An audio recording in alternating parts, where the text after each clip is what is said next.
Mời các bạn cùng thưởng thức những câu chuyện cười đặc sắc giúp các bạn thư giãn sau một ngày làm việc mệt mỏi.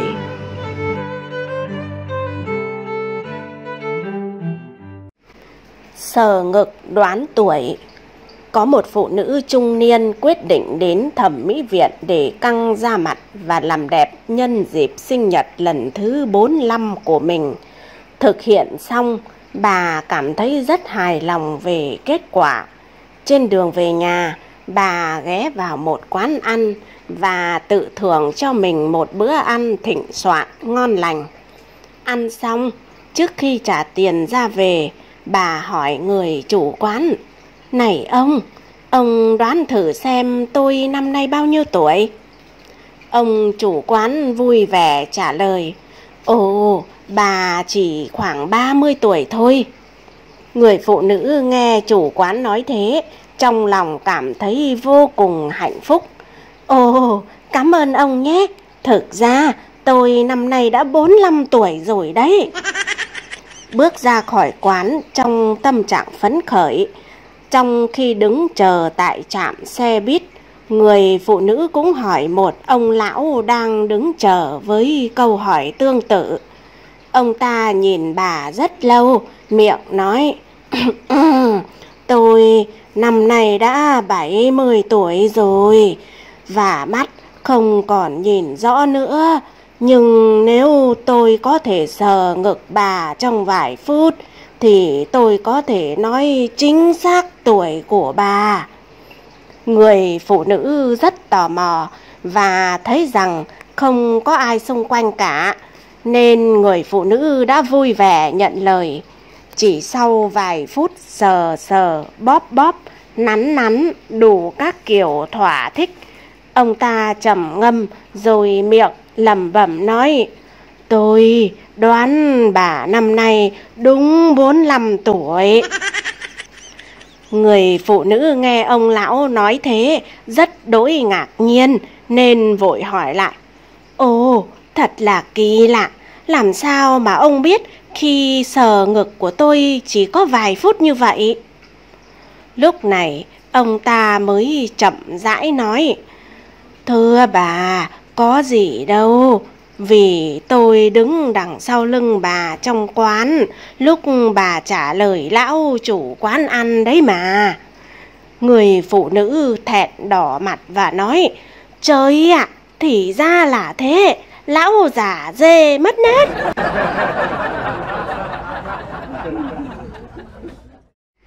Ân hận.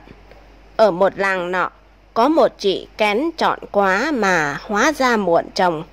Mãi tới ngoài 30 tuổi mới lấy được chồng. Đêm tân hôn, sau cuộc ân ái xong, thì chị ta bưng mặt khóc nức nở. Anh chồng thấy vợ khóc, thương tình, cố gắng an ủi. Anh ta nói: "Anh làm em đau lắm phải không? Anh xin lỗi nhé." Chị vợ vùng vằng trả lời: "Không đau." Anh chồng lại kiên nhẫn thuyết phục: "Con gái ai mà chẳng phải lấy chồng. Em trao cho anh đời con gái, thì có gì mà phải ân hận, phải khóc." Nghe nói vậy, chị vợ lại càng khóc to hơn. "Vâng, đúng là em ân hận. Nếu biết mà lấy chồng sớm như thế này, thì em đã lấy chồng từ 10 năm trước rồi mới phải."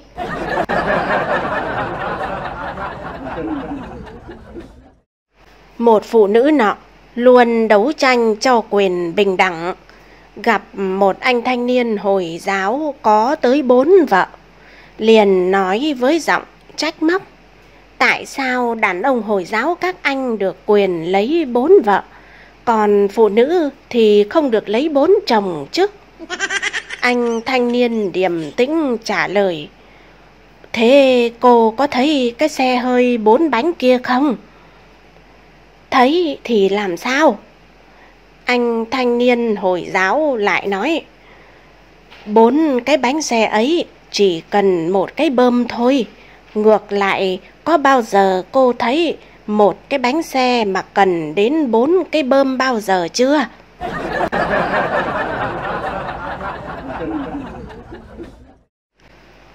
Có một cô gái lỡ thì sống gần nhà thầy bói.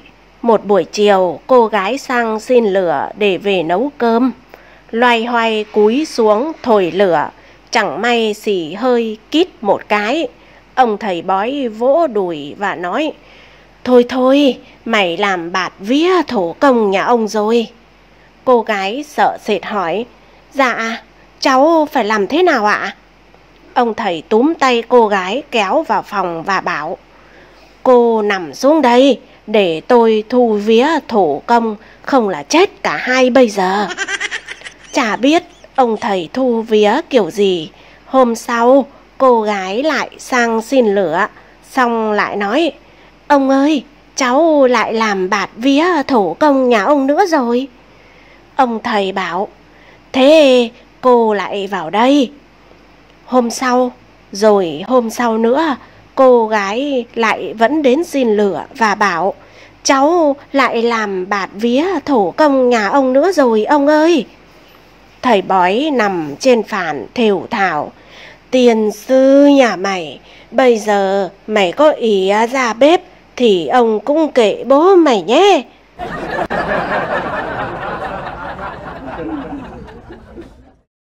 Hai người đàn ông gặp nhau, một người hỏi người kia: Sao lại buồn như vậy hả? Người kia trả lời: Ôi giời, thằng con mất dạy của tôi, nó làm cho bà hàng xóm mang bầu ấy mà. Anh bạn ngạc nhiên: Không thể thế được, nó mới có 6 tuổi thôi mà. Anh kia lại thở dài: Thì đúng rồi, nó lấy kim đâm thủng hết mấy cái bao cao su của tôi.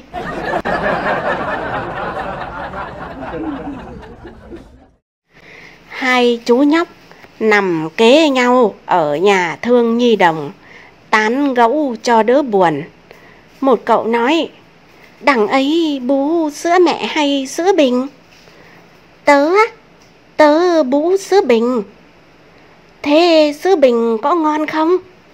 Cũng ngon, nhưng phiền cái là khi ngọt khi nhạt, lúc nóng lúc nguội, có khi nóng phỏng miệng luôn đó. Thế đằng ấy bú sữa gì? Tớ bú sữa mẹ. Thế sữa mẹ có ngon không?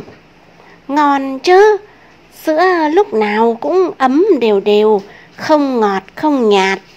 Bình sữa lại đẹp nữa, nhưng thỉnh thoảng có mùi bia khó chịu lắm.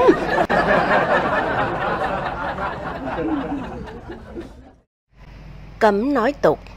Bữa cơm đang diễn ra rôm rả, bố ngồi uống rượu, mẹ và con vừa ăn vừa nói chuyện học hành. Con khoe với mẹ: Mẹ ơi, hôm nay cô giáo chúng con dạy bài toán phân số, khó ơi là khó, sợ ơi là sợ. Ông bố nghe đến đấy liền phùng má quát con: Im ngay, cái đồ láo tuét, học với chả hành. Đang bữa cơm mà mày dám nói chuyện phân ra đây à? Tao lại đánh cho vọt cứt ra đằng mồm bây giờ.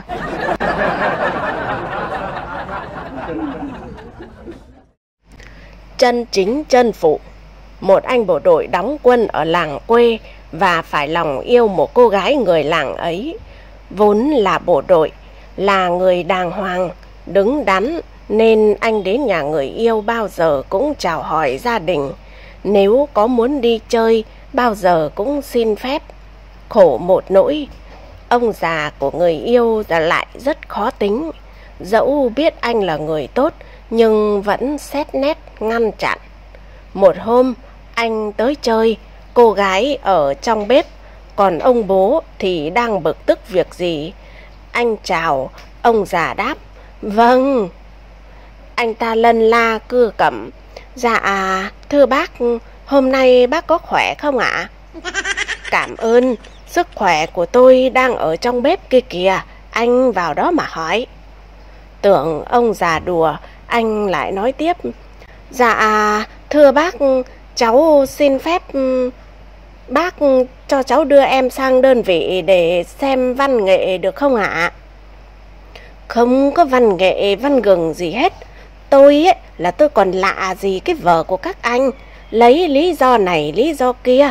Ai biết anh đưa nó đi xem hay là anh đưa nó ra bờ ra bụi nào đó để nhỡ nó ánh cái bụng lên thì chết tôi à.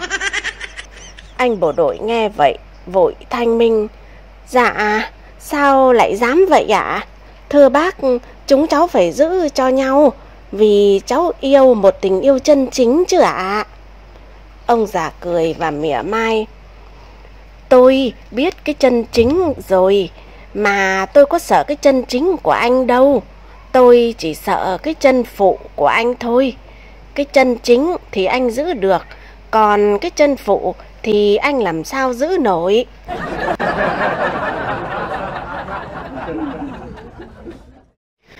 Chết vì khoác lác. Một chàng trai trẻ bước vào hiệu thuốc và nói: Dạ, cho tôi một cái bao cao su. Hôm nay tôi đi gặp bạn gái. À mà không, cho tôi 2 cái đi, nàng có em gái. Mua xong, chàng đến nhà nàng. Cả gia đình mời chàng ngồi cùng mâm. Suốt bữa chàng không nói một lời nào, ngồi im thin thít, chẳng ăn uống được gì. Sau bữa ăn, nàng hỏi: Thế lúc ăn cơm anh cứ bị làm sao thế? Anh không thích đồ ăn nhà em à?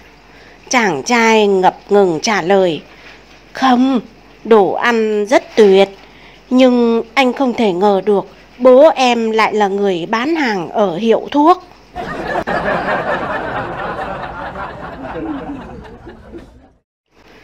Trong một buổi diễn thuyết về tình yêu, hôn nhân và gia đình, vào cuối buổi, bỗng có một cô gái đứng lên hỏi: Dạ, thưa giáo sư, vì sao đàn ông quan hệ với nhiều người phụ nữ thì được gọi là đào hoa, còn phụ nữ quan hệ với nhiều người đàn ông thì lại bị coi là lăng nhăng, là ca ve ạ?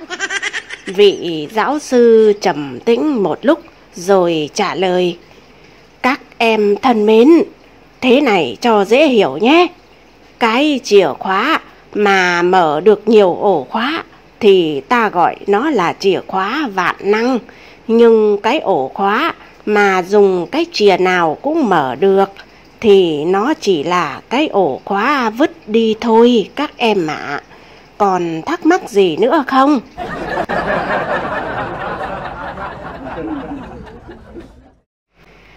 Chim lạc. Chủ nhiệm hợp tác xã bị lạc mất một con chim quý. Ông ấy rất buồn, đi tìm khắp nơi mà không thấy. Ông nghĩ chắc nó bị lạc vào nhà ai đó. Vì thế hôm sau, ông tập hợp toàn bộ xã viên để hỏi thăm: Ai trong số các vị có một con chim? Tất cả đàn ông trong phòng họp đứng hết dậy và ngơ ngác. Chủ nhiệm hợp tác xã biết mình đã bị hiểu lầm. Ông mới chữa lại rằng: À, ý tôi là ai trong các vị đã nhìn thấy một con chim? Tất cả phụ nữ trong phòng lại đứng hết dậy. Chủ nhiệm hợp tác xã lại nói tiếp: Tức là ai trong số các vị đã nhìn thấy một con chim mà con chim đó không phải của mình? Tức thì một nửa số phụ nữ trong phòng đứng dậy. Vẫn sai, ông bèn sửa lại bằng cách nói thẳng vào vấn đề: Ồ không, thế ai trong số các vị đã nhìn thấy con chim của tôi? Chỉ có cô phó chủ nhiệm hợp tác xã và vợ ông bẽn lẽn đứng dậy.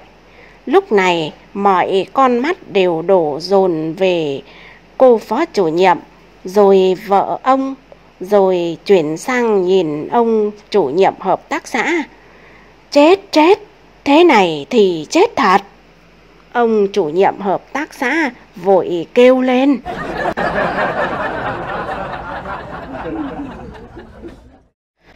Thấy con chó dạo này có nhiều biểu hiện lạ nên ông chồng bảo vợ: Em à, vài ngày nữa anh sẽ mang con Kiki cho chị hai rồi mua con khác về nuôi. Cô vợ nói: Nó khôn thế, sao nỡ cho đi hả anh? À, tại anh thấy dạo này nó hơi lạ. Lạ ở chỗ nào vậy anh? Thì anh thấy dạo này nó không gầm ghè với lão hàng xóm nữa, mà lại vẫy đuôi mừng.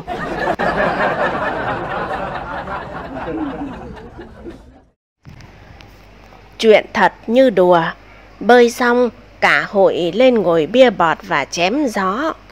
Bỗng một tiếng điện thoại vang lên, cả hội ồ lên. Ông nào vợ gọi về rồi.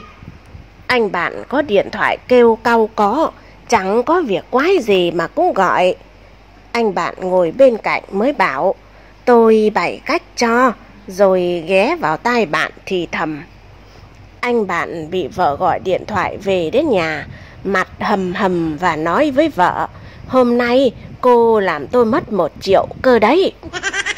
Cô vợ sửng sốt kêu lên: Ôi trời ơi, làm sao mà mất được, những 1 triệu cơ à? Thì hội bơi chúng tôi quy định ngồi uống bia, tất cả phải bỏ điện thoại lên bàn. Ông nào điện thoại vợ gọi về sớm thì sẽ phải trả tiền trước mới được về. Cô vợ tiếc của vội nói ngay: Thế sao anh không bảo em? Từ nay em sẽ không gọi nữa, nhưng cũng biết liệu mà về sớm nghe không? Anh chồng hùng hồn: Sớm là sớm thế nào? Hình như bọn nó cũng dặn vợ hay sao mà chẳng thấy bà vợ nào gọi cả. Thôi thì tùy anh, từ mai anh muốn về lúc nào thì tùy.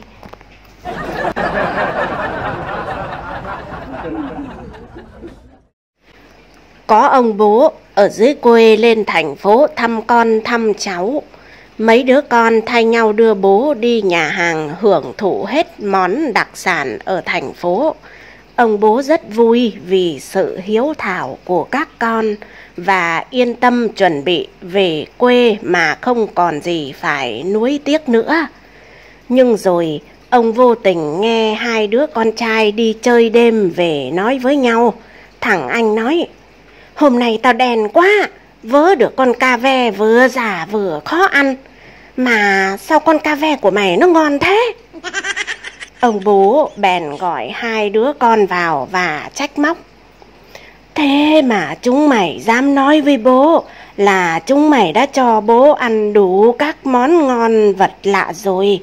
Cái con ca ve là con gì mà sao chúng mày lại tiếc bố hử? Nếu nó đắt quá thì chúng mày cũng phải cho bố thử nửa con chứ.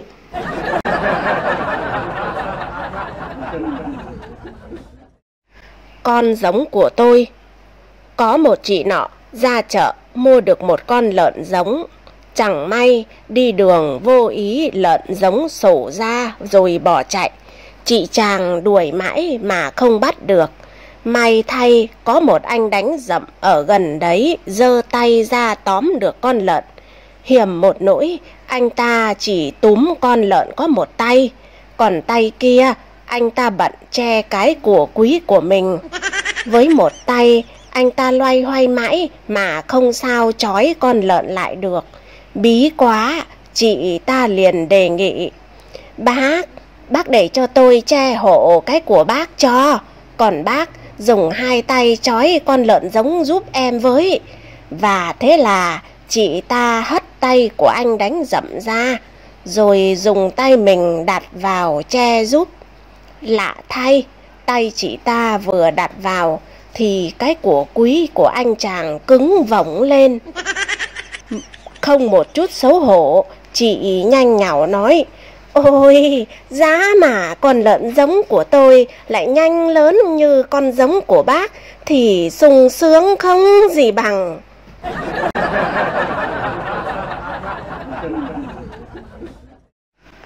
Cuối tuần, Tèo dẫn bạn gái đến một nhà hàng nổi tiếng dùng bữa, nhưng thật đáng tiếc lại hết bàn. Cô bạn gái nũng nịu: Em không biết đâu, hôm nay em muốn ăn ở đây, anh làm gì thì làm. Tèo quả quyết đáp: Được rồi, để anh lo. Suy nghĩ một lúc, Tèo lấy điện thoại ra để bên tai, rồi lớn tiếng nói: Này này, cậu tới nhà hàng X nhanh lên. Đúng rồi, tớ nhìn thấy cô ấy đang đi ăn cùng với một gã nào đấy. Ngay lập tức có 6 cặp tình nhân đứng dậy tính tiền và nhanh chóng rời khỏi nhà hàng.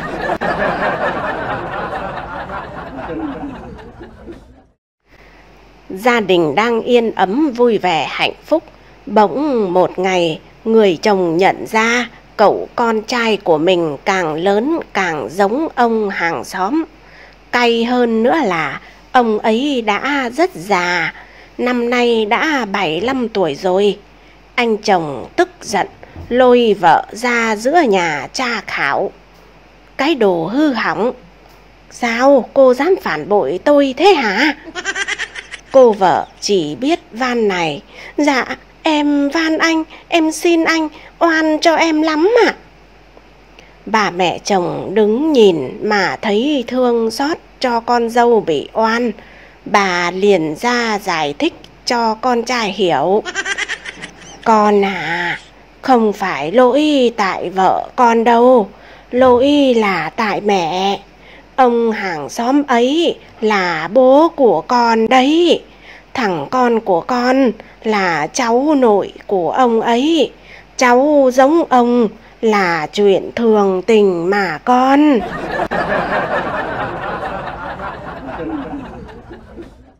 Hết gạo. Thầy kia có tính dê. Thầy thấy mẹ học trò đẹp, ý muốn ve vãn, nói nó mời đến chơi.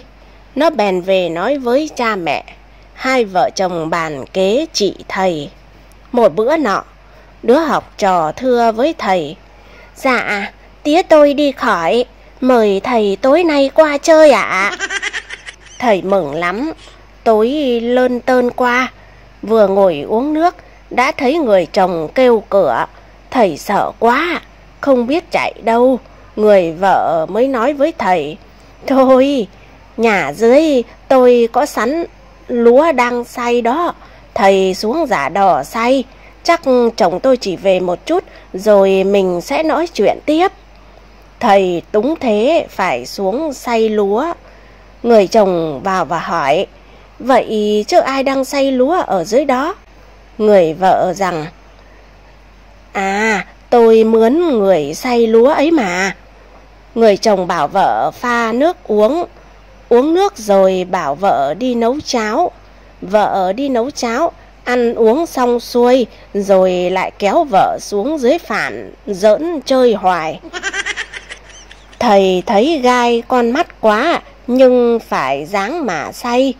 Hết 30 dạ lúa rồi lui ra cửa sau chuồn hẳn. Cách nửa tháng, thằng nhỏ nói: Thưa thầy, tía tôi đi khỏi, mời thầy lại qua chơi ạ. Thầy giận mà nói rằng: Thôi, tao biết rồi, bên nhà má mày lại hết gạo rồi chứ gì.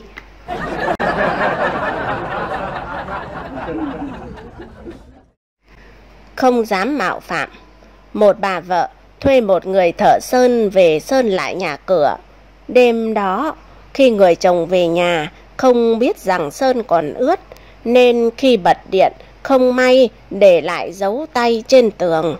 Ngày hôm sau, khi người thợ sơn đến để tiếp tục công việc, bà vợ vội nói: Anh vào phòng ngủ, tôi sẽ chỉ cho anh xem chỗ tối qua chồng tôi sờ.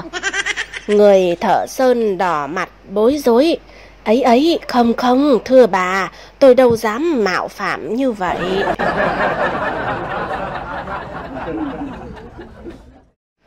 Một bác sĩ tim mạch qua đời, người đến viếng khá đông.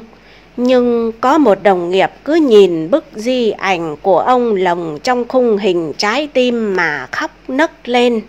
Bạn bè nhìn thấy lạ, hỏi vì sao không mấy thân thiết với người quá cố mà nay lại tỏ ra thương xót như vậy.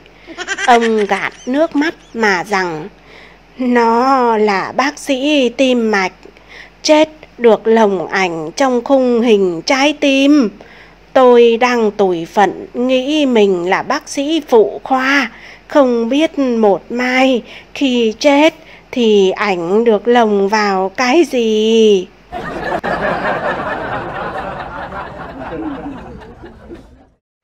Trong rừng, các con thú đang nhậu thì hết rượu. Một con bảo ốc sên đi mua, con kia vội nói: "Ơi, ốc sên đi thì lâu lắm, cho cào cào đi đi."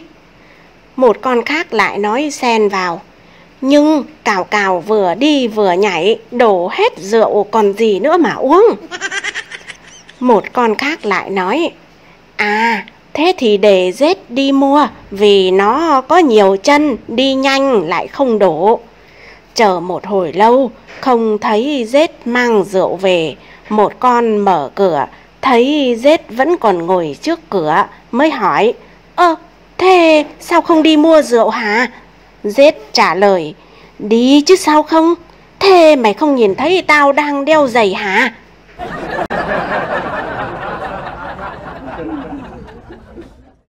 Quốc tịch. Một người Pháp, một người Anh và một người Nga tranh luận về quốc tịch của Adam. Người Pháp nói: "Dĩ nhiên Adam là người Pháp. Bạn thấy đấy, anh ấy làm tình với Eva mới say đắm làm sao?" Người Anh lại nói: "Rõ ràng Adam là người Anh. Bạn thấy đấy, anh ấy tặng quả táo duy nhất cho quý cô Eva, thật đúng như một quý ông thực thụ." Người Nga nói: "Chắc chắn Adam chỉ có thể là người Nga thôi. Còn là ai khác được cơ chứ? Anh ta chẳng có gì ngoài một quả táo, lúc nào cũng để hở đít chạy lông nhông ngoài đường, mà cứ nghĩ mình đang ở thiên đàng."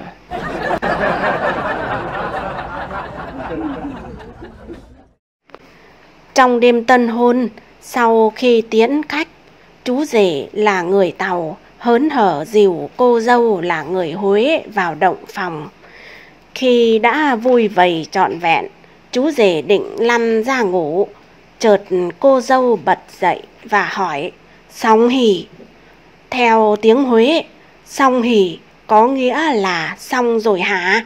Nhưng tiếng Tàu, chú rể lại tưởng cô dâu muốn hai cái vui. Thế là chú rể phải cố gắng gom sức làm hài lòng cô dâu. Đến lần thứ hai vừa xong thì cô dâu lại hỏi: "Ngủ hỉ?" Ý cô hỏi: "Bây giờ ngủ hả?" Nhưng chú rể lại tưởng cô dâu đòi 5 cái vui. Chú rể còn đang lúng túng, chợt gió thổi làm tốc mấy tấm tôn trên mái nhà kêu rầm rầm. Cô dâu hoảng hồn nói: "Sập hỉ." Lần này chú rể tưởng cô đòi 10 cái vui thì xanh mặt nói: "Trời đất ơi, song hỉ còn muốn chết tôi rồi, bây giờ đòi sập hỉ nữa thì ai mà chịu cho nổi chứ."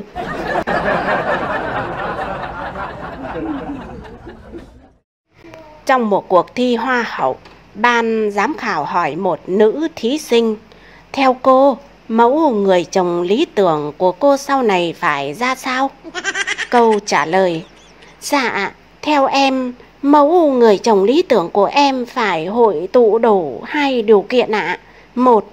Với xã hội thì phải có chỗ đứng. 2. Với gia đình thì phải cứng chỗ đó ạ."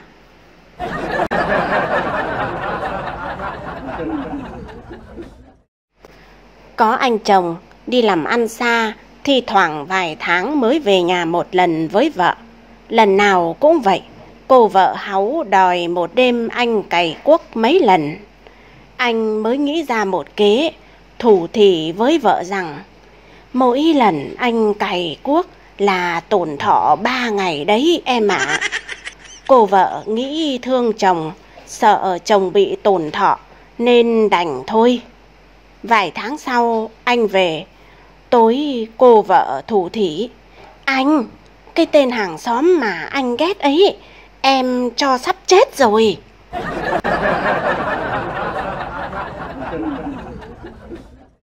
Chàng trai nọ Yêu đơn phương một cô gái nhưng không dám bày tỏ.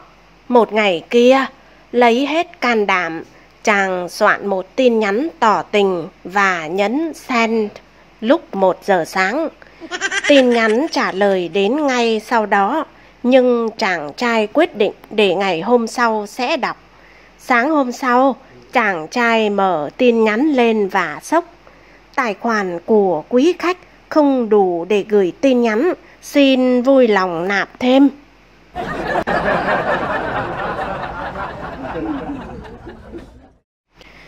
Bà vợ nói với ông chồng, kể từ hôm nay ấy, mọi việc tôi làm sẽ phải tính bằng tiền. Tôi chán làm không công lắm rồi. Ông chồng hỏi, thế cụ thể là như thế nào nào? Nấu ăn 30.000 một bữa, giặt quần áo 40.000 một chậu, lên giường 100.000. Đến tối, ông chồng thì thào, trong túi tôi chỉ còn có 70.000, bà bớt cho tôi lần này được không? Bà vợ quả quyết, không bao giờ. Hai người đi ngủ. Nửa đêm chồng nghe có tiếng sột soạt, bật đèn lên thì thấy bà vợ đang lục túi xách nên hỏi, này, bà làm cái gì đấy? Thì tôi tìm 30.000 để cho ông vay.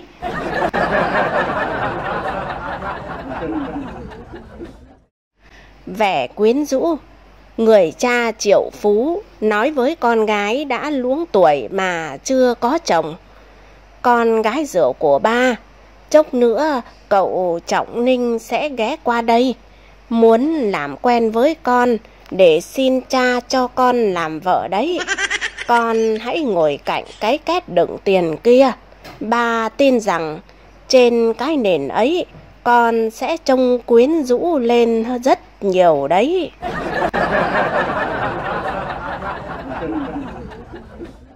Vô tội. Một cô gái trẻ đi xưng tội. Cô cúi sát tấm lưới thì thầm, xin cha hãy tha cho con tội tự đắc. Mỗi ngày con đều soi gương và thấy mình quá xinh đẹp. Con cầu mong sẽ không mang đau khổ cho người khác. Cha quan sát cô gái và nói, cha cho con biết một tin vui, con không có lỗi. Đây không phải là hành vi phạm tội, mà chỉ là một sự nhầm lẫn.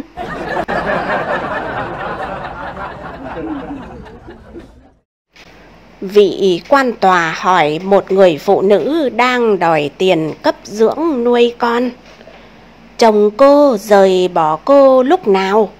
Người phụ nữ mệt mỏi đáp, dạ, từ 10 năm trước ạ. Vị quan tòa bối rối, nếu anh ta đã rời bỏ cô từ 10 năm trước, vậy 5 đứa trẻ này từ đâu mà ra? Người phụ nữ nói, anh ta vẫn thường quay trở lại để nói lời xin lỗi ạ.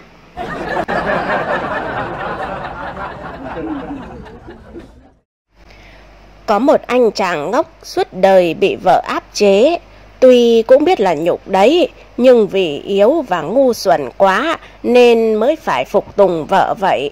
Một hôm, có người bạn đến chơi, anh chàng năn nỉ với vợ, này, mẹ đĩ ạ, bữa nay tao có khách, vậy mày để cho tao làm chồng một bữa.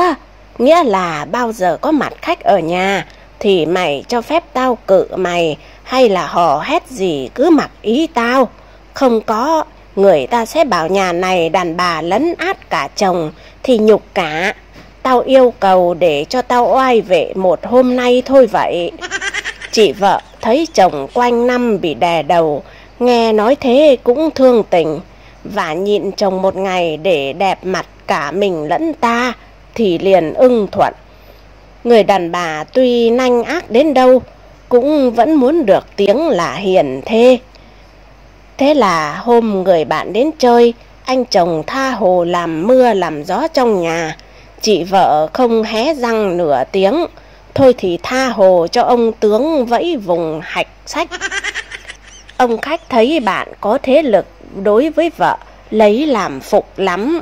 Bữa cơm dọn lên, ông khách đã thấy đủ món ngon lành sốt dẻo cả rồi. Thế mà bạn mình vẫn cứ luôn mồm chê và gắt gỏng.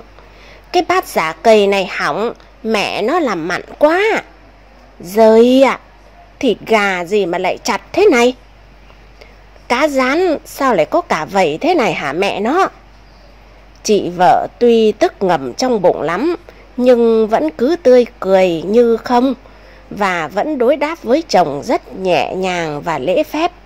Nhưng anh chồng không mấy khi được tự do hống hách trong nhà, quên cả phận mình, lại làm quá, lại lên mặt quá, nhìn mâm cơm, không thấy còn món gì để chê nữa.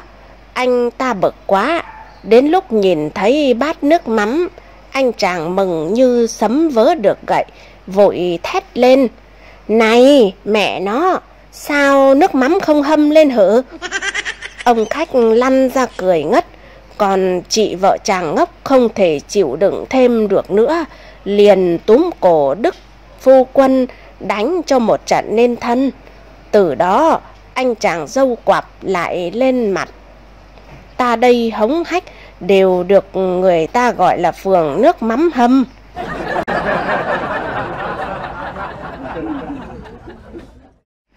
Tửu sắc. Có một anh nọ nghe lỏm thấy người ta lúc ngồi ăn thường nhắc đến hai chữ tửu sắc.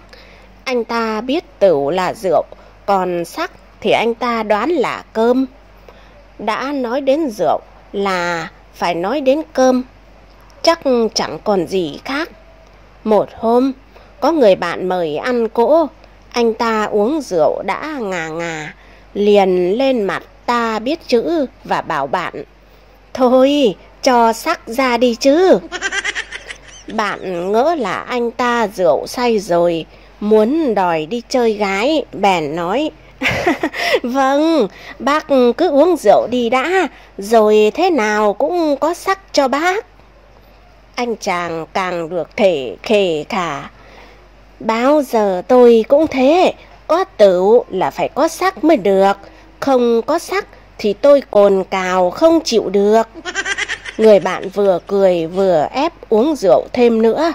Anh ta đợi một lúc không thấy cơm đem ra, lại giục: thôi, cho sắc ra đi, tôi không chịu được nữa rồi. Thứ nhất thì cho tôi sắc nóng, thứ nhì thì cho tôi sắc nguội, nhược bằng không có nữa thì cho tôi sắc xém cũng được. Vừa lúc ấy, vợ bạn ở trong nhà bưng liễn cơm ra. Anh ta trông thấy mừng quính lên, một tay vỗ đùi, một tay trỏ liễn cơm và bảo: có thế chứ lị, bác còn hãm tôi mãi, chẳng sắc kia là cái gì. Bạn cho là anh ta muốn tròng ghẹo vợ mình, nổi khùng lên, vừa đánh vừa đuổi vừa mắng: à, mày muốn sắc của ông à, này thì sắc này, sắc này. Cảm ơn các bạn đã lắng nghe. Nhớ like và đăng ký kênh để nghe thêm nhiều câu chuyện hài hước nhé. Chúc các bạn buổi tối vui vẻ.